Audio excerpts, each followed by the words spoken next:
আচ্ছা, বলছিলাম তোদের ডিভোর্সের কি কিছু হলো? হ্যাঁ, কাল ডিসিশন হবে।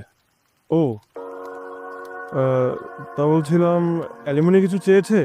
হ্যাঁ, চেয়েছে 20 লক্ষ টাকা ক্যাশ, 20 লাখ টাকা ক্যাশ? আমার স্যালারি থেকে 30%। আরে বাপরে! আচ্ছা, বিয়ের সময় তুই কিছু যৌতুক নিয়েছিলি?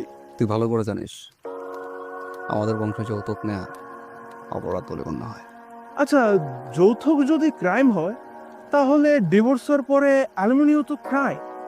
আফটার অল, তোর ওয়াইফ তো অসহায় নয়, সে একটা রিচ ফ্যামিলি থেকে বিলং করে এবং ভালো একটা অফিসে চাকরিও করে। আসল ব্যাপারটা কি জানিস? দাম্পত্য জীবনে পুরুষরা হচ্ছে আইনের কাছে বন্দী, আর মহিলারা আইনের কাছে স্বাধীন।